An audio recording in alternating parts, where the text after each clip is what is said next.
Driver Ramu एक बहुत ईमानदार और मेहनती युवक था। वह बहुत हंसमुख और मधुर स्वभाव का व्यक्ति था।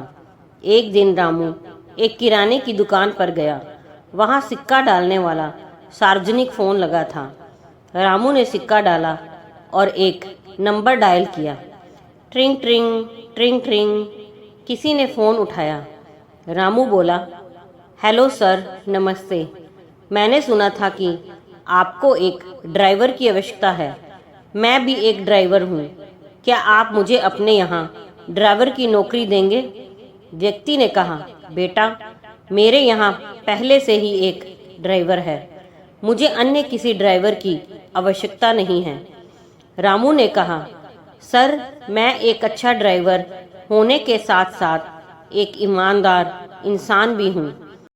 आपके यहाँ जो ड्राइवर है, मैं उससे भी कम तनख्वाह में काम करने को तैयार हूँ। बेटा, जो ड्राइवर मेरे यहाँ काम करता है, मैं उसके काम से बहुत खुश हूँ। बात पैसों की नहीं है।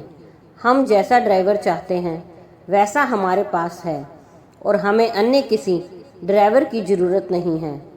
व्यक्ति ने समझाया। रामू ने जोर देकर कहा, सर, मैं आपके यहाँ ड्राइवर का काम करने के साथ साथ अन्य काम भी करूँगा, जैसे बाजार से सब्जी लाना, आपके बच्चों को स्कूल छोड़कर आना इत्यादि। मैं आपको यकीन दिलाता हूँ कि मैं आपको किसी भी शिकायत का मौका नहीं दूंगा। मुझे उम्मीद है कि अब आप मुझे मना नहीं करोगे।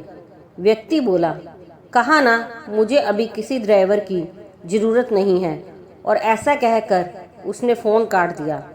दुकानदार रामू की बात बहुत ध्यान से सुन रहा था।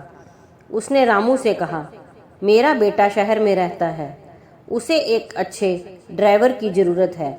अगर तुम कहो तो मैं तुम्हें नौकरी दिलवा सकता हूँ। रामू ने दुकानदार से कहा, आपके सहयोग के लिए धन्यवाद, पर मुझे नौकरी की कोई आवश्यकता नहीं है। दुकानदार हैरानी से बोला, लेकिन अभी तो तुम फ़ोन पर नौकरी पाने के लिए गिड़गिड़ा रहे थे। अब क्या हुआ? अब जब मैं तुम्हें घर बैठे ही नौकरी दिलवा रहा हूँ तो तुम मुझे नखरे दिखा रहे हो। भलाई का ज़माना ही नहीं रहा।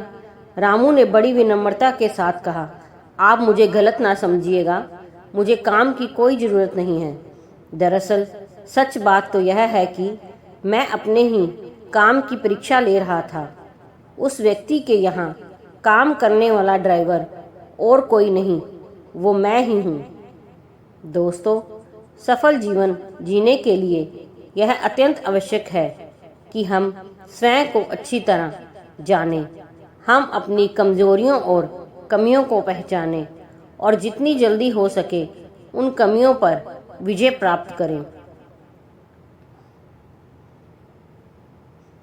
दोस्तों, अगर कहानी पसंद आई हो तो लाइक, सब्सक्राइब, शेयर ज़रूर कीजिए।